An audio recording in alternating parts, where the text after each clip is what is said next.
no gutegekwa. no gutegekwa.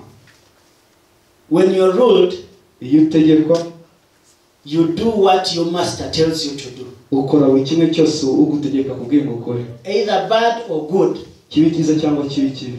You don't have a decision making opportunity. nta mahirwe ufite yo kwifatira umwanzuro. Hello? God created us to rule the earth. Imana yaturemye kugira ngo tuyobore isi. But we are being ruled by the enemy. yateguye ngo dutegeke isi ariko turimo dutegekwa n'umwanzi. Praise God. Let us learn to believe in ourselves. Reka twige kwizera mu twebwe ubwacu. Learn to believe that we are a child of God. Reka wizere ko uri umwana w'Imana. Learn to believe that you can excel. Reka wige ko ushobora kurenga urugero uriho. Do not look at the limitations of your ancestors. wireba bya bindi abakubanje cyangwa se. Do not look at what your father failed to do. wireba bya bindi ababyeyi babananiye gukora. Do not look at what you don't have. wireba bya bindi udafite. But look at the opportunities you can become. ahubwo reba amahirwe ufite kugira ngo urebe icyo wagira ikigeraho.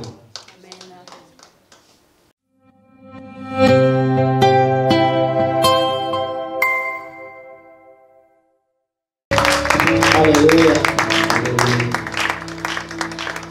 Praise God. We thank God. May the worship team take their seats.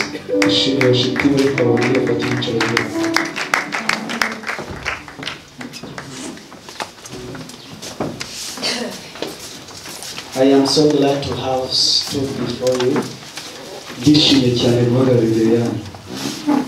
And I give God the glory that has given me the opportunity. I thank the pastoral team that gave the opportunity to the young generation to minister in the house of God. I am representing the youth today. Though I'm not in that age bracket, but I'm part of them. Hallelujah. And God has entrusted me with His word to share with you. Within a few minutes, I'll be out of this place. Hallelujah. Praise God. I am Moses. I'm a member of this church.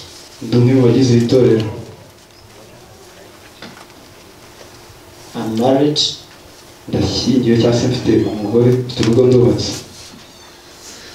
one female wife. And God has blessed us with 2 children. Hallelujah. I always emphasize that female wife. Praise God.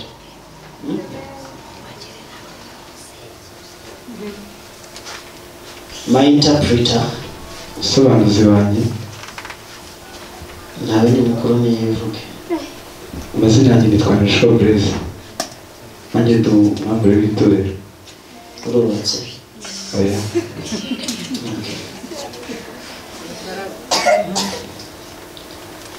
Aracyari ingaragu. Abanyamasengesho mubonye icyo gusengera. Hallelujah. Amen. Praise God. Yesu ashimwe. Iyo umuntu arangije kwiga ikindi se habasigaye iki? And someone reads his studies, what rest?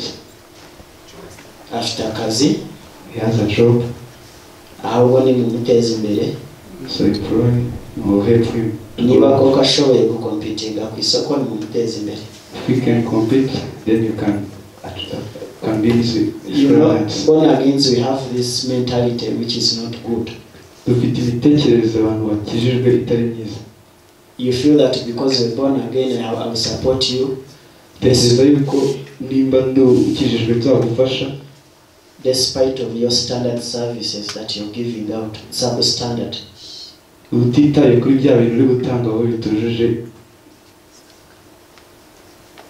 ubuziranenge. Praise God. Ashimwe. Ukajya ku isoko, And you get to the market, aho kugira ngo ukore neza, in spite of doing well, wowe ukabifata utyo yuko uzi ngo bene so baraza kuguteza imbere. and you do things that are not of standard, and you think that they will come as your clients. Kuba ndi umurokore mugenzi wawe ntabwo bivuze ko ngomba kwakira serivisi zitujuje ubuziranenge yuko ari wowe uri umurokore urimo kuzitanga. Being Christian too, it doesn't mean that I'm going to receive your substandard product. Niba uri umucuruzi curuza neza, If you are a merchant, that's to do it well. tanga serivisi neza, Provide your service well. curuza ibintu byujuje ubuziranenge. Provide standard product. Niba uri designer, buri munsi hora urota designs nziza. If you are a designer, take time and think about new designs. Hari ikindi kintu abarokore tutajya twitaho. There's something else we don't care as a Christians. Faithfulness. Ubwizerwa cyangwa se kwiringirwa. When we talk about faithfulness, iyo uvuze ko umwiringirwa, umwizerwa, abarokore twihutira cyane kuba bizerwa mu bya cumi n'amaturo, kandi naho tutabyujuje. Ariko niba umuntu aje akakubwira ati ndashaka iki kintu iki n'iki, ukamubwira turaza kukikoherereza ryari, akakubwira ati ndagishaka uyu munsi, ukamwemerera. Take it upon yourself to deliver according to what you have agreed with the client. Kora icyo wemeranyije n'umukiriya wawe cy'umushyire. Hallelujah. If it means employing other people to help you deliver in time, do it. Nimba ari bigusaba guha abandi akazi kugira ngo bagufashe gutanga ibyo wemeranyije n'uwishyira, bikore.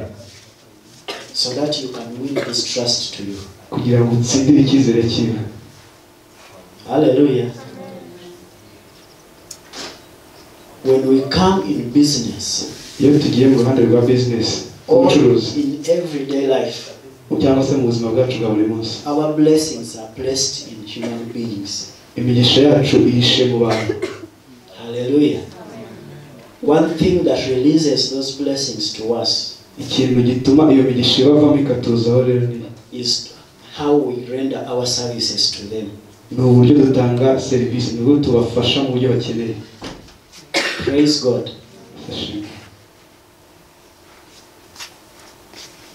So in business environment, ubucuruzi, barokore reka twisubiyeho. Christians led ourselves. Turashaka umugisha ariko ntabwo dukora amahame y'umugisha. We are not doing principles regarding blessings. Yes, ashimwe. Ugasanga umurokore nawe arimo aribamizire nk'uko abatari abarokore babikora. And you find someone providing non-measurable things that as non-Christians. Ugasanga ibiro umuzani we yawusetingiye ku magarama 900. And you find him just disturbing his balances. He's giving unjust scales. Ugasanga ari gutanga ibintu bitari mu bipimo byuzuye. Niba ari metero igomba kugira santimetero zingahe, agapima santimetero 90. Urumva? Niba yaranguye litiro 20 z'amata agashyiramo 5 z'amazi. Praise God. Amen. Hallelujah. Amen. Ugasanga umurokore nawe arashaka umugisha ariko amahame y'umugisha atariyubahirije. And you find someone needs grace but he doesn't follow the principles of grace. Praise God. Utaraba gushaka amafaranga, before looking for money, banza ushaka icyizere cy'abantu. just you have to win the trust of people. Abakoreshwa ugasanga aragera ku kazi 2:00. In employees, you find someone gets his job at 8 a.m. akicara ku mashini akareba utuvideo na YouTube n'ibiki, and he sits on his machine and starts looking for movies amasaha 2-3 for 3 hours or 2 hours. akabona gukora akazi. and he start doing his job. Saa 11 zigera yapakinze kare. At 5 p.m. he start packing his materials and left the job. Arashaka promotion, He needs promotion n'umugisha. and praise. Abakozi bo mu rugo, Households employed. abangaba twakabaye tubaha agaciro gakomeye. You should have put the value to those mates, Ariko nibo ba mbere kukiyambura. but they're the ones that put off their values. Umuntu aragufasha gushize mu rugo rwe ngo ube manager warwo. You find someone who puts you in his home and you become that manager, Igikona arakikurekera, and he gave you his kitchen, abana bakabakurekera, he gave you his children, isuku yo mu rugo akayikurekera. hygiene of the whole house, Ariko ugasanga but you found him cya cyizere umuntu yakugiriye that he can't win that trust. urakiyambuye.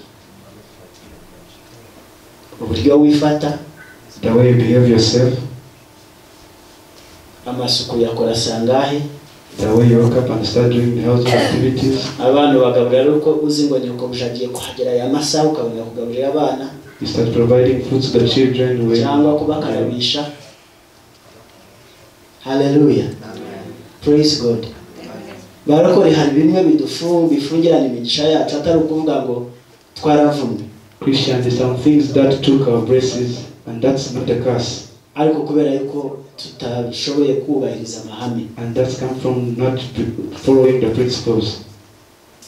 Uri umucuruzi abasapurayazi bawe badahagurutse kuza ku iduka ntabwo bishyura. You are merchants and you cannot supply at time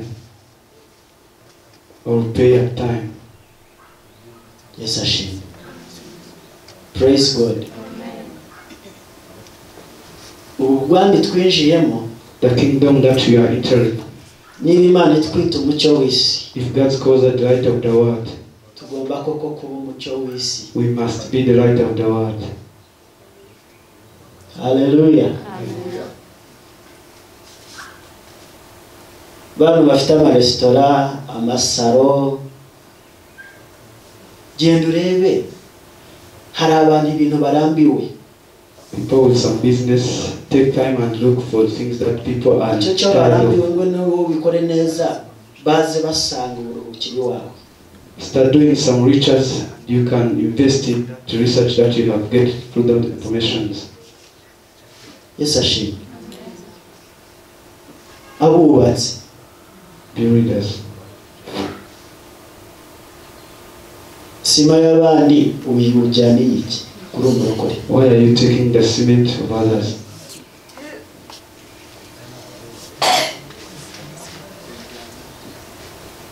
Hello. Iyo dukijijwe, When you get Christian or we become Christians, Imana ibanza ikadukuraho ya mivumo twari turimo. God took us to all those carnal classes, Ya bihango basogokuruza bakoze, those covenants that our ancestors did. amaraso y'Imana bikuraho. The blood of Jesus removed them. Ariko ntabwo bipfa, They can't die, yuko ari imyuka. for they are just spirits. Na Yesu atwigisha yaravuze ngo iyo umwuka mubi bawusohoye mu muntu, Jesus told us when the spirit removed from someone, ujya mu butayu mu kidaturwa. it runs to the wilderness. Ntabwo yatubwiye ngo urapfa. He didn't tell that he died. To get there, died. Ngo ukajya iyo ngiyo ukazerera ukabura aho utura. It wanders Ukagaruka rero until it returns. kureba wa muntu koko niba gikomeye. To visit if that man he Iyo uje from. kugusura rero umwuka ugasanga urimo kwiba metero, If we visit you and find you in wrong things, ugasanga urimo kwiba sima, ugasanga urimo kugavura, izo ni mantles, ni point of contact y'umwuka yinjira mu buzima bwacu kagaruka. Yes, ashimwe. When the evil spirit comes back iyo uwo mwuka mubugarutse and finds you when you're not righteous with God, ukabusanga udafite connection n'Imana, udafite ubusabane n'Imana, and he finds you when you're giving out substandard goods, ukabusanga uri mutanga ibintu bituzuye, cheating other people, uri mubeshya wiba abandi bantu, it gets a mantle or a point of contact to come back to you. abona urwaho rwo kugira ngo wongere agarukemo. Yes, Ashim. Praise God. For those people who want deliverance, kuri aba bantu bashaka guhemburwa cyangwa se kubohorwa, that's why the Bible encourages us always to be in His presence. niyo mpamvu Bibiliya ishishikariza gukomeza kubaho kw'Imana cyangwa se kwegerana n'Imana. I remember at school, ndibuka ku ishuri there is this one girl who used to be disturbed by demons, hari umukobwa wakundaga guterwa n'abadayimoni, and then we could pray for her tukamusengera and drive out the demons out of her. tukirukana abadayimoni muri we. But if at one point she could get annoyed with a fellow student, noneho rimwe yashwana n'umunyeshuri mugenzi we, the demons comes back. abadayimoni bagahita bagaruka. So the demons were using his weakness of being a hot-tempered person. abadayimoni bakoreshaga ubwo burakari bwiwe kugira ngo bamugarukemo. Hallelujah. Praise God. So we need to be careful as Christians. kwitonda nk'abakristo. Urugamba twatangije, The battle will be started, dushobora kuba twaratsinze umunsi umwe, or maybe we win that battle, ariko ndashaka umenye ko but I want to know ababisha baba bafite bamaneko benshi, that adversaries have some people who are spying upon your life, n'imitego, and also some snares. Hallelujah. So let us be careful. Reka twitondere. Mwankomere amashyi.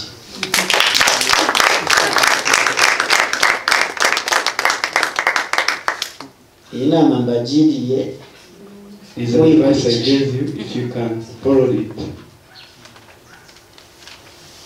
nazajya mbona hano za commissions muza kumbwira ngo Imana yaragukoresheje. Yes, Ashim. I have evidence about this. Mfite ibihamya bigendanye n'ibyo mbabwira. I have a person I know in Uganda. muri Uganda. He used to hawk milk. He was a hawker of milk. Yakundaga kudandaza amata, gucuruza amata. kudandaza amata in 5 liter jerrycan. Muri mukabido kama litre 5. Aba bantu zabagenda mu nzira. Nukuzunguza. Mani ngomugisha. Hawking milk in 5 liter jerrycan. Kuzunguza amata mu kabido ka litre 5. But he was a born again man. Ariko yari umukristo. He started with 5 liter. Yatangira litre 5. He said, I will not dilute this milk. Yaravuze ngo ntabwo nzafungura aya mata. Cyangwa nyongeremo amazi. And he got clients. Abona abakiriya benshi. From 5 liter to 20 liters. Ava kuri 5 ajya kuri 20. He bought a bicycle. By then he was even footing. Gambere yatangiye agenda n'amaguru ariko mu nyuma guri gare. He started hawking on his bicycle. Atangiye kugenda yazunguza none hari ku igare ryiwe. He moved from 5 liter agatwara 5 up to when he got to 20 cans of 50 liters. Aga noneho yahereye kuri litre 5 z'akabido kamwe agera no kuri litiro 20 kuri buri jerekani. Oh yeah. Ziriya kani zigira litiro 50 umunsi acuruza amakani 20. Praise God. Kubera iki? People trusted him. Kubera ko abantu bamugiriye icyizere. He was giving out quality service. Yabaherezaga ibintu byujuje urugero cyangwa byujuje ubuziranenge. Hallelujah. There is another person I know. Hari undi muntu nzi. When he tells you, I will do your work on this day. Iyo yakubwiraga ngo cyangwa se yakubwiye ngo nzakora akazi umaye uyu munsi. And you tell him, no, I want it today. Right now. Uyu munsi cyangwa akanya duhagararanye. He will tell you, instead of me deceiving you, yarakubwira ngo kugira ngo mubeshye, just take your job to another person. Ahubwo kugira ngo mubeshye fata akazi kawe ugahereza undi muntu agakora. And people have liked his principle. Noneho abantu bagamukundira ayo mahame yiwe. Hallelujah. Praise God. Let us wake up reka dukanguke in business mu bucuruzi as people of God. n'abantu b'Imana. Business is not for ungodly. Ubucuruzi ntabwo ari ubw'abantu bataraba Imana.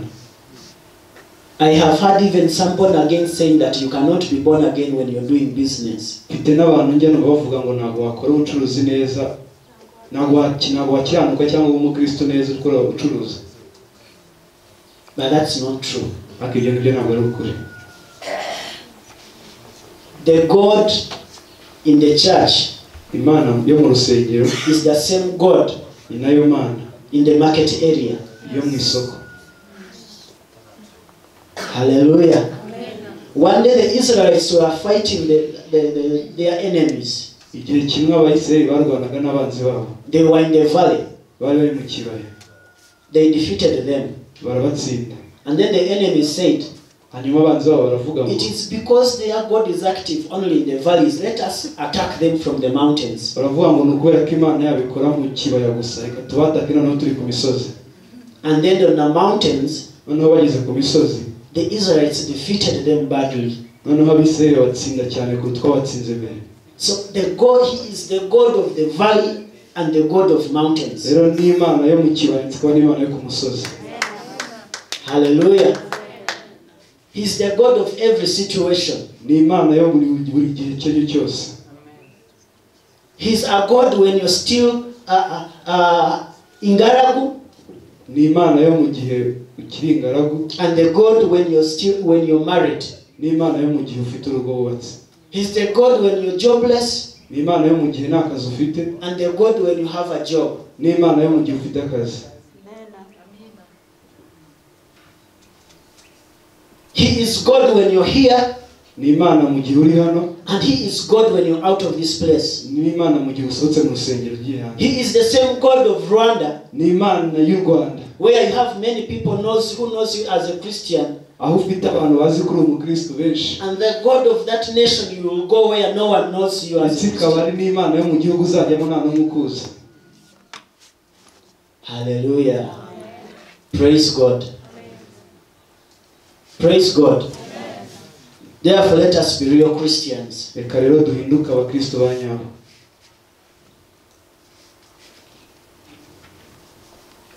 Mwongere mu nkomere amashyi. Mukomere n'Imana yacu amashyi.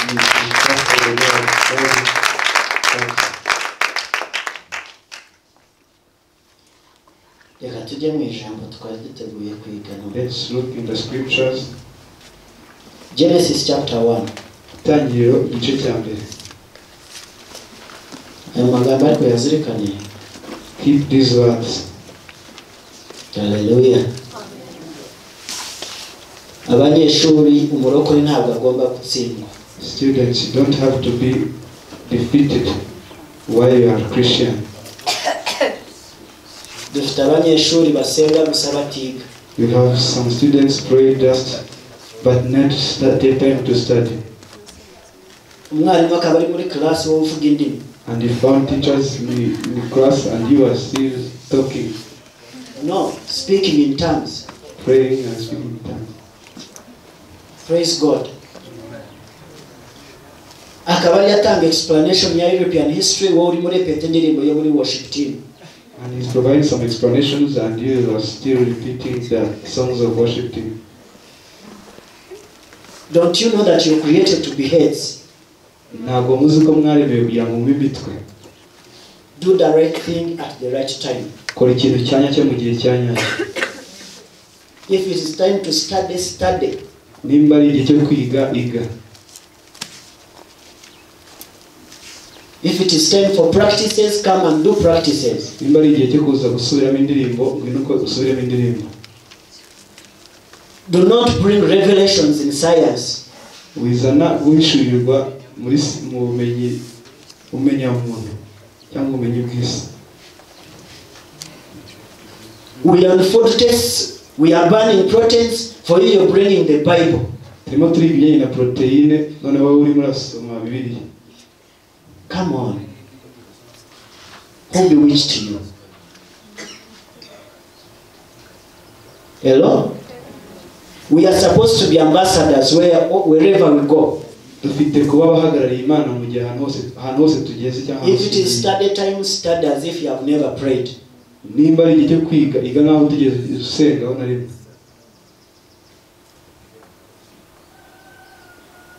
If you want to call the Holy Spirit to enlarge that, to explain more about that topic, niba ushaka kugira ngo uhamagare umwuka wera kugira ngo yagure ibyo ngibyo mwize, do not call the Holy Spirit to tell you what you will sing in the worship team.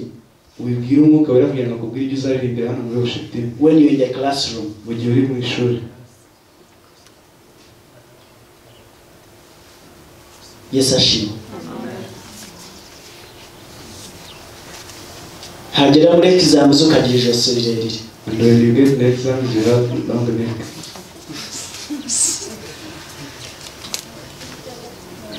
Hallelujah. Ushobora no kuntera umujinya nkababaza birote zanyu. Praise God.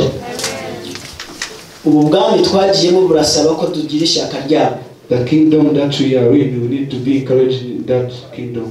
Kuki umuntu udakijijwe kurusha kandi wowe ukijijwe? How does ungodly man succeed more than you?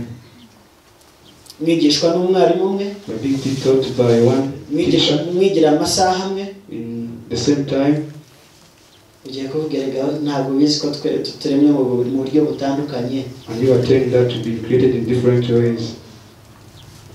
Nta na talent ugaragara mu excelling kurusha abandi. And you are not being competent in any talent. Imibare iranze, You fail mathematics, you iranze, fail physics, history iranze, you fail history, Ikinyarwanda kiranze, Icyongereza kiranze, Igifaransa kiranze. also French. Kandi usenga. And you are saying that I'm prayer. Hello? Hari ibintu turambiwe barokoreye. There are Dukwiye kurambirwa. some things that we have to be tired of. Yesashimwe.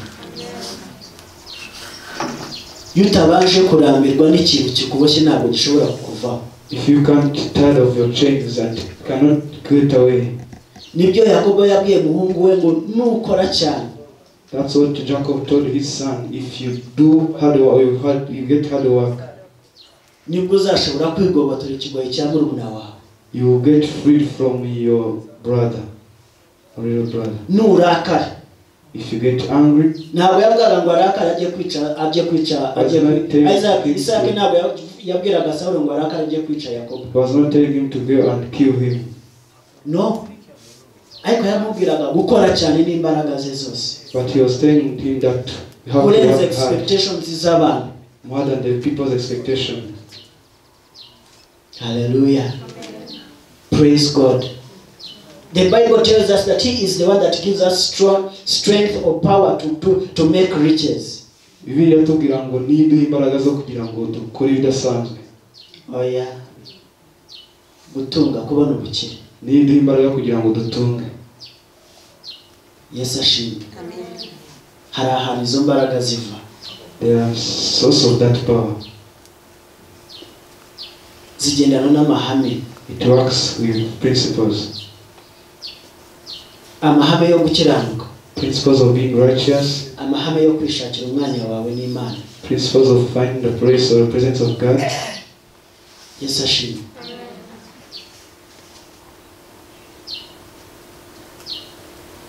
Imyaka 15 uracuruza restaurant itanga icyayi cya 200 n'irindazi ry'ijana. For 15 years you are trading the same thing. No, even if it is same thing, but improve the standards. Nubwo cyaba ari ikintu kimwe ucuruza agenda uzamuka utera imbere gake gake rw'ikintu ucuruza ari kimwe. Hari abacuruza capati ucuruza ku mafaranga 700 500 cyangwa 1000. Yeah? Kandi wowe ucuruza ku giceri cy'ijana. Ibyo biterwa n'iki? Ukora cyane wowe uranazinduka ukagera ku kazi saa 9. You are getting to the job early. Cyangwa se ukanakererwa. And you get red, or you get red. Halo, twaremewe kugira ngo tube imitwe. We've been created to be heads. Twaremewe kuzana itandukaniro. We've been created to show the change. Imana dusenga ni Imana itanga umugisha. We are praying God to provide blessing. Hallelujah. Praise God. Abana bacu bariga. Our children learn. Umwana ka graduating. And you get graduation. After IT, he's an IT specialist. Afite lisansi mu bigendanye n'ikoranabuhanga. He's a financial analyst. Akora ibigendanye no n'imbenyi. Hari uwunzi she has masters. Hari uwunzi ufite masters in finance. Mu bigendanye n'amafaranga cyangwa se ni. But she's a cashier somewhere. Ariko ubu ngubu akora kuri gishe. Yakira amafaranga ahantu na. Masters? Afite masters. Kubera iki? Hari ibintu tutuzuza. There's some principle that you are not following. Hari umujinya tutaraba kugira.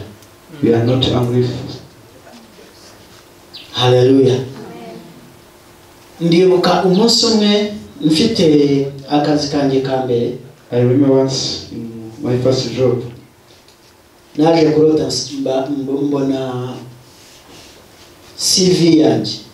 I saw my CV in dreams. Aho nari nayishize ahantu hamwe uwo bayihaye yarayifashanyinaga muri puberi. Where I provide my CV and someone took it and put it in dust bin. Numva ngize umujinya. And I get angry. Iyi company ntabwo nakundaga kuyikorera. I say that I didn't like to work for this company. Ariko kubera kagasuzuguro. But for this, ngiye gusema iyi CV garuke ku meza y'uyu mugabo. I'm going to pray that my CV will turn to his table. Hallelujah. I took that initiative and I prayed. Nafashe nagiye mupata umwanya ndasenga. I pray that God this man should pick my CV from the dustbin where he threw it. Ndasenga kugira ngo irete yanjye isaba akazi yongere ivemo muri aba bashyira imyanda yongere igaruke kuri table yo ngo agomba kuma akazi. And after 1 month I think they called me. Mu nyuma y'ukwezi kumwe barampamagaye. Are you Moses? I said yes. Niwebo Moses. Are you ready to come for an interview? Witeguye kuza gukora ikizame? And I said yes. Ndavuga ngo ndabyiteguye. I did 3 interviews. Nakoze ibizamini 3. And I won that position. Hanyuma ndona umwanya. Hallelujah. Amen. I went there not because I so much liked the profile of the company. Ntabwo nagiye kubera ko nakundaga ishusho y'iyo company cyangwa se y'urwo ruganda. But I went there to show the devil that my documents cannot be thrown in the dustbin. Ariko nagiye kugira ngo nereke umwanzi yuko ibyanjye bigomba gushyirwa mu myanda. Hallelujah. Praise God. You should get annoyed the holy rage. Ufite kurakara. Praise God. You went to school not by coincidence. Wagiye ku ishuri bitari impanuka. You started that business not by coincidence. Watangiye ubucuruzi bwawe bitari ibintu by'impanuka. But why those limitations? Kubera iki hari ibintu bikuza bigushyiraho imbago. Praise God. Waba ugitekereza agashinga uzi ngo reka mwite umushinga uzi ngo mu mezi 3 uraza kubaze kubona ayo mafaranga. At time was thinking about new mu kwezi kwa 3 utangira ikibazo kikaba kikubiseho ya mafaranga yose wa savings akagenda. And at March the problem come and start taking your savings. Praise God. Reka turakare.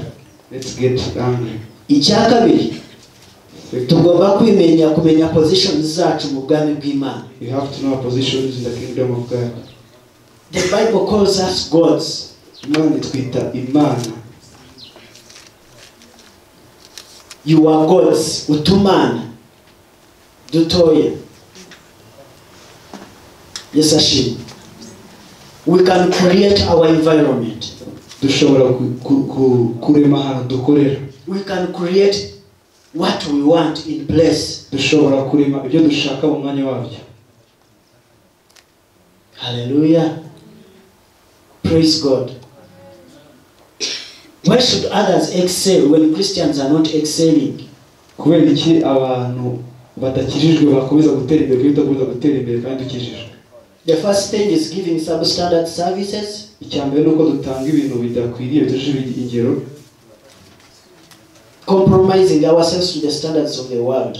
No gushidikanya ku rugero rw'iby'isi. You want to move with the systems of the world.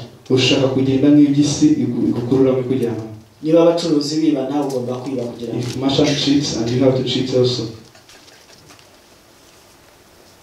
Icyakabiri ni ukumenya position zacu. The second, you have to know your position. Imyanya yacu, ubutware bwacu, our authority, ibyo dushoboye, imbaraga zacu. Yes, ashimwe. Kubera iki ntabwo ujya wibaza kubera iki kibazo kitavaho utabanje ask yourself why the problem cannot be moved without praying. Hello.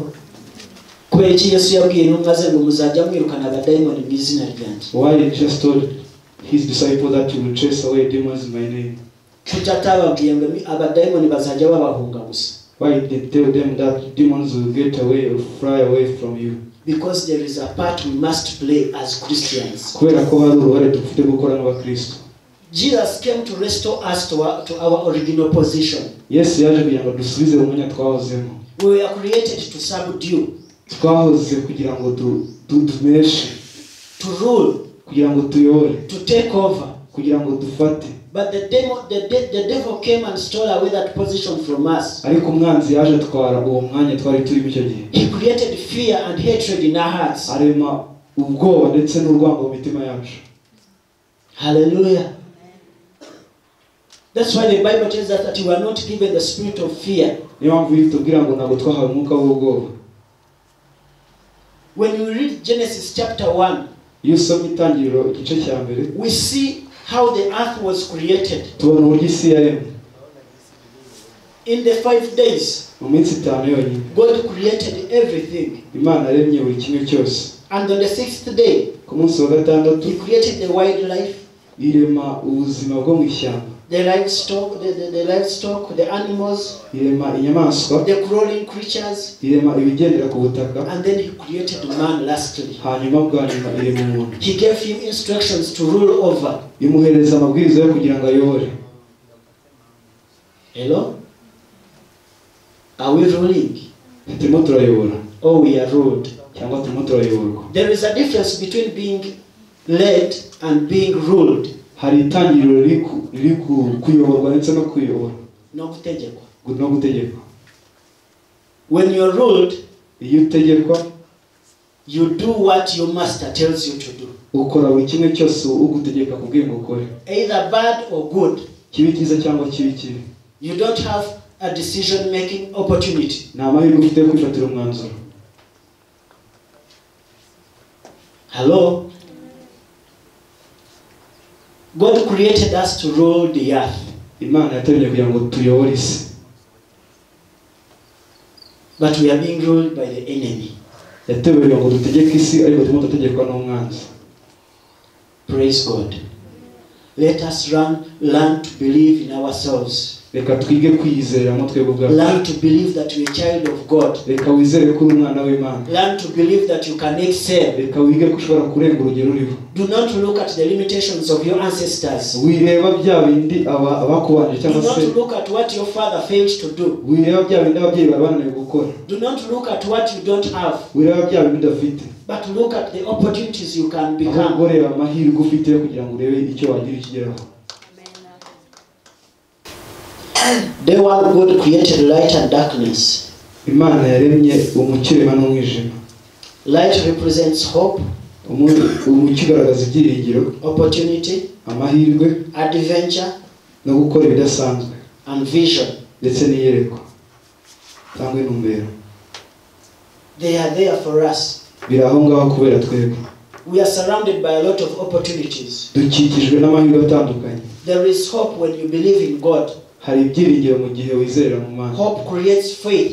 Ibyiringiro birema kwiringira. There is adventure to see things you have never seen before. Hari ibintu bidasanzwe bitigeze bibaho wabona. There is that vision. Hari iryo yerekwa. That strong passion. Hari iryo yerekwa ridasanzwe. That pushes you to do something. Rigusunikira gukora ikintu runaka. Praise God. Everything that we see here, buri kimwe cyose tureba hano, were bestowed on humankind. byose byaremewe umuntu. Kunda abantu. Iyerekwa wagira ntabwo uzagira iyerekwa ry'inyamaswa.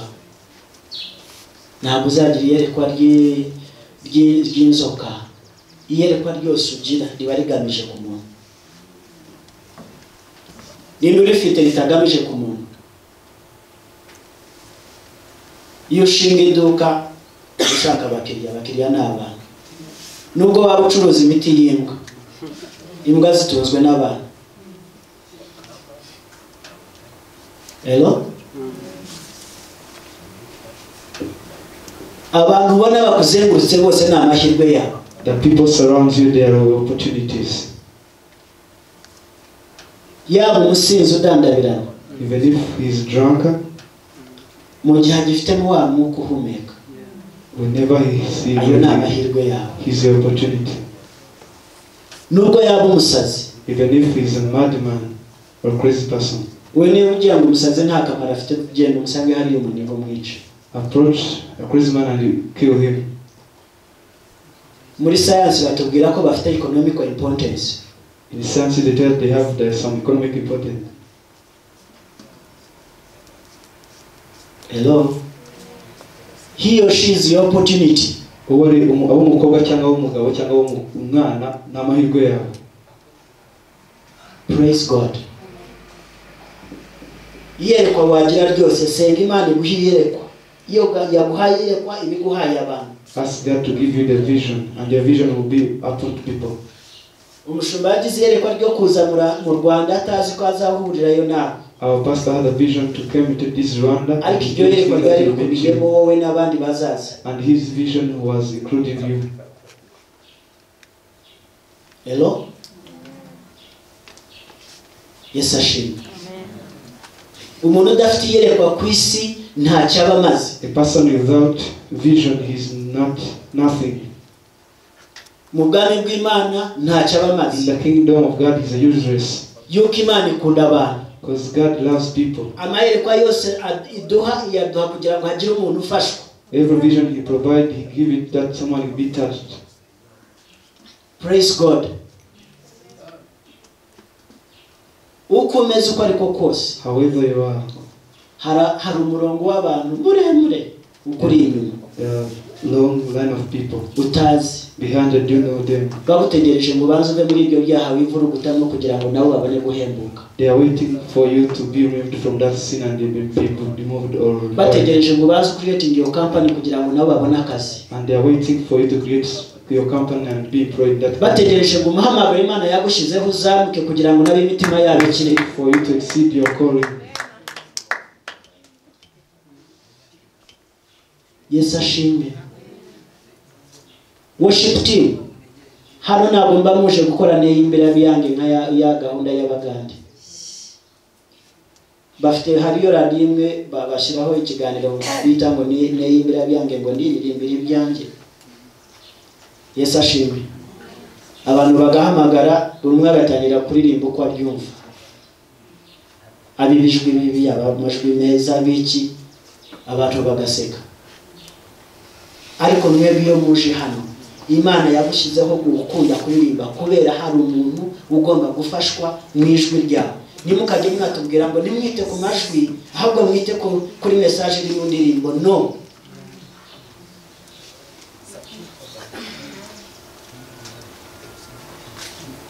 Yes, ashimwe. Hatabaye byo kwita ku majwi abavuga butumwa barahagije. Ariko ufite umumaro mu bwami bw'Imana. Hari abantu benshi bakuri inyuma bategereje ko bugera hahandi Imana ishaka kugira ngo nabo babohoke. Yes, ashimwe. Praise God. Everything you're doing, buri kintu cyose uri gukora, every vision that you have in your mind, buri yerekwa ryose ufite mu mitekerereze, every calling that is upon you, buri muhamagaro wose ufite is targeted to people's heart. washyizweho kugira ngo ugire abantu ukoraho. Waje hano uri wenyine, You came here for your own, turabyemera rwose, and you allowed it, ariko ntabwo ugomba kuba wenyine. but you can't live alone. Ugomba kumfasha wabishaka You utabishaka. have to help me even if you like it or not. Nutabishaka uraguma ukuri. If not, you stay the same way you are. Nubishaka ubuzima bwawe burahinduka. If you want, your life will be changed. In other words, uramfasha directly ndagufasha indirectly. Yes, ashimwe. Ubuzima bwiza dushaka kugeraho, The health life we need, we have the vision. buzapimwa n'ukuntu umuhamagaro kuriho umaze kwaguka. It will be measured by how your calling will be exceed or enlarge. For example, Urugero, inshuti zikugose zose, the friends that surrounds you, nta muntu winjiza ibihumbi 50 ku kwezi. none of them get salary of 50,000. Abo nibo bakiriya bawe, They are your clients. izo nizo nshuti zawe, They are your friends. abo nibo barokore bawe, They are the same Christian in you brothers. abo nibo banukorera mu murimo w'Imana. There are people that you are serving, Noneho nawe ukidunda ko urimo gukorera Imana koko. and you will be joyful that you are serving God. Ariko wamara kwidunda wajya mu nzu yawe ukarya ibintu udashaka ukambara uko udashaka. And after you get in your Kubera iki abantu urimo Imana ntabwo uraba kwemerera Imana ngo igukoreshe ba bantu b'abanyamugisha nawe ubone gusarura ku because you Imana don't keep bahaye. that to those people. No muri business niko bigenda. Even in the business, the same like that. Nta hantu Imana yabushyira ngo ugume kuri rwa rwego wari uriho kugira ngo uzabone umugisha, ntabwo bishoboka. No place that God can Iki kurimo kibanza gufasha abantu n'abantu bakabona kugufasha. Hallelujah. Praise God. Mureke twirwane abarokore. Let's fight for ourselves. Iki kurimo kivayo nuko wasenze. Your calling come out when you out. Aruko wagendanye n'Imana. When you work with God. Bahanzi bari hano ku biti byanyu ntabwo uzaririmba indirimbo bihitinge nkuko mubivuga itariho umwuka w'Imana. Singers, you can't train without. Ugomba guhitamo ibintu bibiri, kugenda ukabona umwuka wo kuzimu cyangwa ukabona umwuka w'Imana. Get the devil's speech or the God's Kugira ngo speech, indirimbo yawe hitinge. that your song will be trained. In other words, there is that spiritual attachment on every person to excel. Mu yandi magambo hari umwuka uhari kugira ngo uzamure umwe wese. Hallelujah. Things don't just happen. Ibintu ntabwo byikora. They happen spiritually. Bibaho mu buryo bw'umwuka. Let us be spiritual.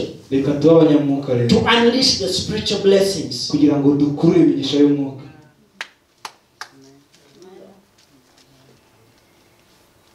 Yes, ashimwe.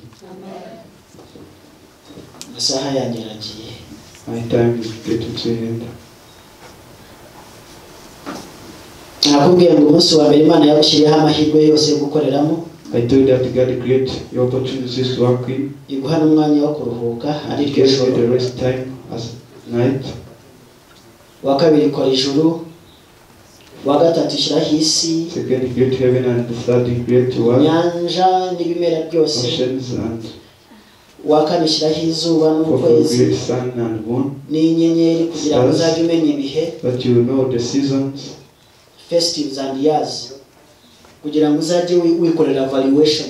that you can evaluate yourself. Umwaka urangiye ntarashaka Mana yanjye. Yesu ashimwe. Ibyo bikudrivinge kujya gushaka Imana. Bikudrivinge kwisubiraho. Niki ntakoze neza. After evaluating yourself, that will take you to find God. Yego ko imyaka 50 yeze ntafite n'akabanza ku isi yose. Yesu ashimwe. Festivals and years. Nta kintu Imana ikora cyangwa se yakoze kidafite umumaro. Nothing God has created without reason or purpose.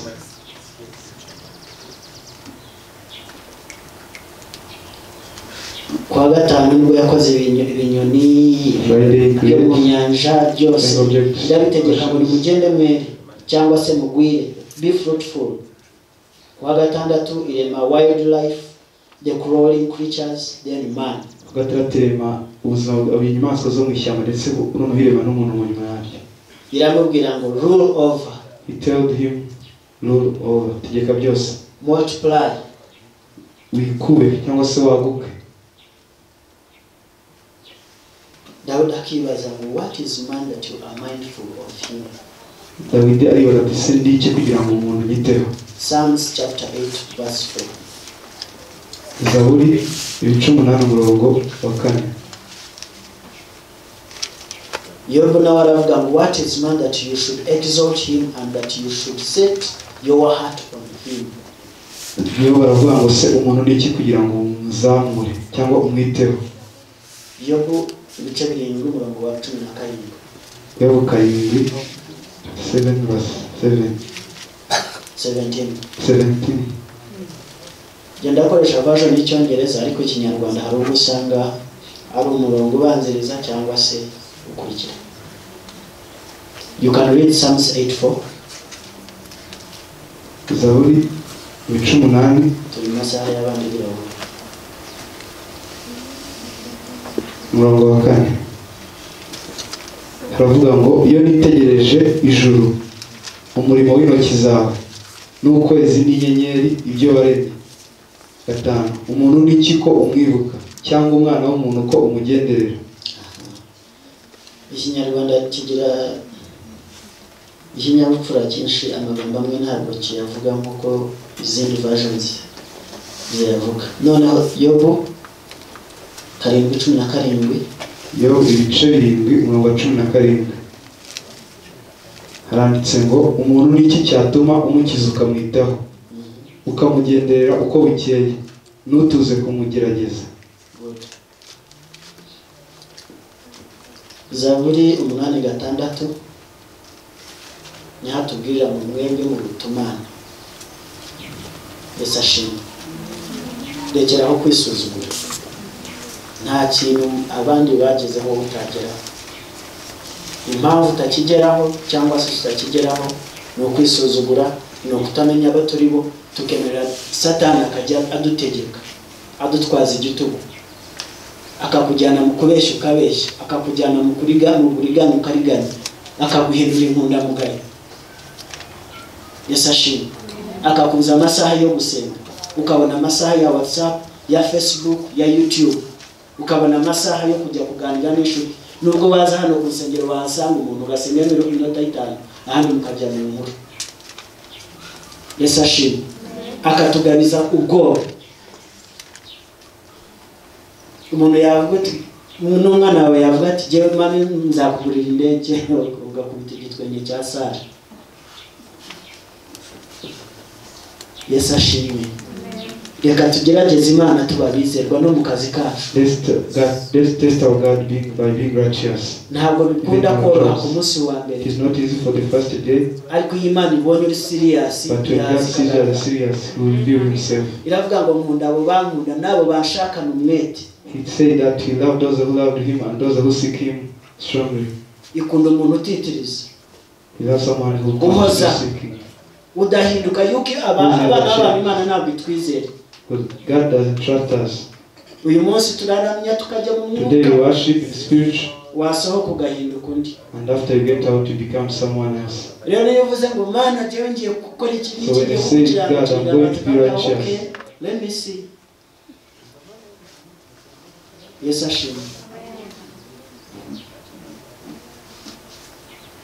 Nayo nawe ntabwo nuko nubwo yayikundaga ariko still Imana yashakaga kubanza kureba truly Job, do you love me? Petero Yesu yamubajije inshuro 3. Peter just asked him, do you love me?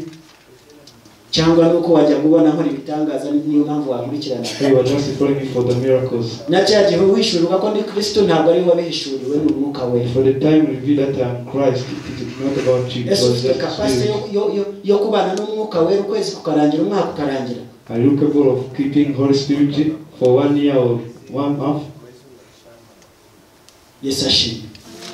iyo bitangira ntabwo bikunda koroha. It's not easy for the first time, ariko uhozaho. but you continue doing that. Imana ibahe umugisha. God bless you.